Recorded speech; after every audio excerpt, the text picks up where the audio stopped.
What's happening, world? What's going on? It's your homie and the host, IME Tweezy of IME Enterprises. And on behalf of the Brand Builders Network, we present SoulStreet In The Cut. And tell them who we had pull up on Tweezy today. Man, G Love in the building, Tweezy. I appreciate the love, bro. What's poppin'? Man, it's all good. I appreciate you for pulling up, my boy. You know what I'm talking about? My boy been active. He done made a little time, know what I'm saying? So we finna get into the nitty gritty, man. Yeah. Tell everybody where you from, man, where you reppin'. Born and raised Brooklyn, New York, man.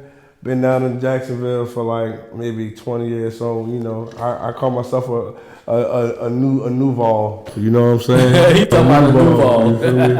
I like that. And tell the people, what do you do, man? What you got going on right now? Man, right now, man, I got a mixtape out right now called Ghetto Gospel that I released like a year ago. Still pumping that, still pushing that. But I got a new project I'm working on called That's Water. Single off of that. Yeah, man, it's gonna be crazy. Single off that gonna be called The Hills, and full with packed with crazy ass shit. I mean, there's gonna be music to your ears, literally. It's based off, you know, for the ladies, for a groove, man, for that vibe we be missing. This high energy, good times, good vibe, that grown folk music. Grown folk music is something you might be able to, you know, have some shorties shaking their ass to, but it's gonna be fire. That's what's up, man. So how long have you been doing music? How long have you been in the music? Shit, that's crazy, right? I want to say seriously, like at least 15 years, right? That seems long as shit, but I've been it don't seem that long, cause shit, if I count back, I'm like a quarter or plus in, cause if I count back to like my first drop was like 2005, 2006, so I'm like 2025. 15 years, maybe 20 years, right around there. It seemed like it, bro. Seemed like it. So what inspired you to get into music? My family, my grandfather, God rest his soul, he was in a singing group before I was even able to kind of understand that. And then as I got older, my aunts would always go sing every Friday. My mother would go to the club with them every Friday. We'd have to be in one house with all the cousins, and I knew they were going to perform, and they would come back and be singing, rehearsing. So I think that just kind of like, first time I heard myself or got a compliment about music was from my cousin. She was like, "You singing?" And I didn't know I was doing anything. I was just loving this song, whatever it may be at that point. So I fell in love with it from there. That's what's up, bro. So who are some of your biggest influences in music? It's a lot, man. But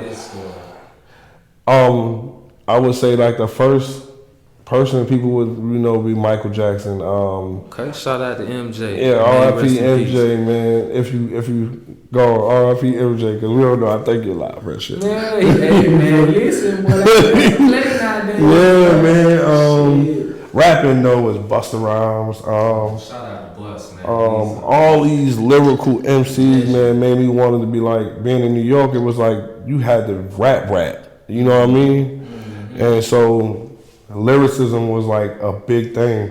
So Big, Busta, J, Rakim, KRS-One, all of them that inspired me. That's what's up. And on that, let's stay right there. You done named all of these legends, hip hop legends. You feel what I'm saying? In their own right, in their own lane. How would you describe your style? I'm a particular nigga, right? So I feel like I'm different, and everybody say they're different. I mean, I might get a beat and want to sing on it.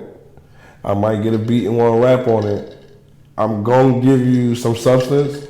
I'm going to give you lyricism if we doing that type of song. And then I'm going to give you what, not as much as like the drill, but I'm going to give you what is current. And it's going to be fire. You know what I'm saying? Like I can adjust, you know what I'm saying? So on the topic of versatility, and you know stating a broad range of different styles that you're trying to mix together, was there any specific moment that sticks out to you recently where it just made you feel like, yo, this is it, like I'm happy, this is where I'm at with my new sound? Like me and Big Jordan Lee, shout out Jordan Lee, man. Shout out to Sauce. Yeah, the Sauce King, you feel me? We did this song. I wrote the hook and I wrote the verse to the song, and it was called, it's on top of my head right there, Who You With. and we played, and this was like, you know, going into this different style, going into a different vibe. Like I've always sung on hooks on my rap shit, but this was more of a like, I'm gonna sing through the rest of the song. Right. And we dropped that together, and I was like, yo, that's it. Like, that's the wave I'm gonna jump in. Like, you know, I think I was running from that. You feel me? Because it's so people so used to me being gritty, raw voice.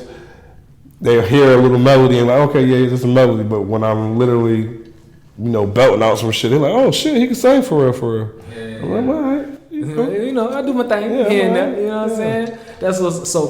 While we were sitting back vibing, you know what I'm saying, before we got live and turned the cameras on, you was telling me, man, you've been working on a collective of songs. You got somewhere between what, 15, 20 songs right now? We loaded. Yeah, we loaded. So out of what you worked on right now, is there any one record that sticks out to you like this is my favorite right now?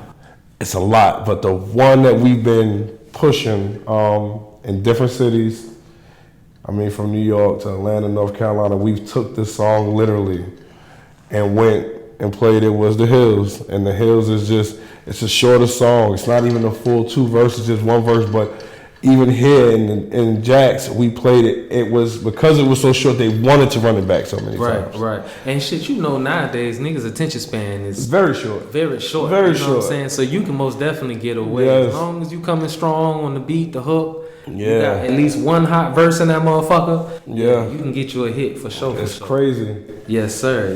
That's what's up, man.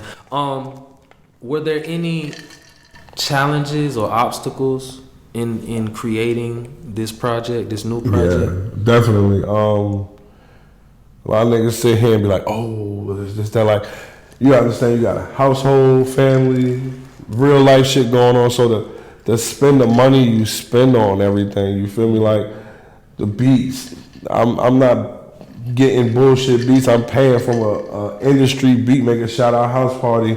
Y'all look him up. House Party is like a signed writer, beat maker, and I'm having to go, you know, in those areas of price range so we can meet and get the best quality of work.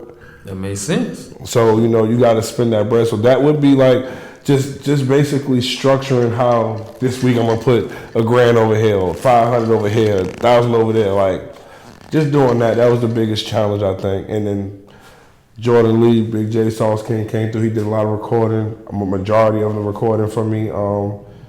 I'm actually all of it. And then we took some of it to Lipinski. So, you know, that's just the money. That's the biggest challenge. So, and all of these different things that you've just listed, you know what I'm saying, putting in time, energy, money, resources, you feel what I'm saying? You've clearly poured so much of yourself into your music, your craft, and into this project. What is the one thing you would hope for your listeners to walk away with after they listen to this new? I just want them to listen.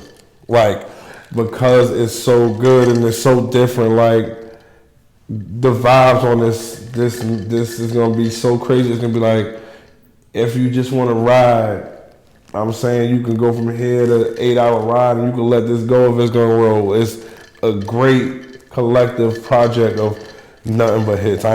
I'm not trying to put a filler on nothing. It's everything is a hit. Everything it plays is a hit. Oh, that's a hit. That's a hit. Yeah.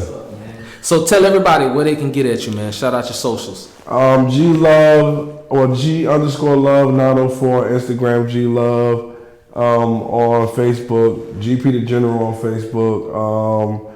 Everywhere else the same thing, G Love. I mean, TikTok, X, all that. So just follow me, man. Please support. I post daily. If I ain't posting, I'm at least putting up some on my story so I can stay active. Just trying to create a vibe where people could get to understand who I am and be, you know, transparent, not be like one of these artists that you just only seeing when they up. When I'm down, I'm trying to post too. You feel me? Like when I might look like a bum today, but I mean, I try to go to the store with a matching bum outfit. You feel me? I'll go through it. Know what I'm talking about? Facts. Hey, it was a pleasure, bro. Man, I appreciate it. You know what I'm All saying? We love, had a man. ball tonight. The performance, this interview was crazy. Wait till Y'all the make sure y'all performance. follow, like, subscribe, share. This is your homie, IME Tweezy, and this was SoulStreet In The Cut with G Love, aka GP the General. Yes, and yes. we got this, bitch. Yeah. Yo.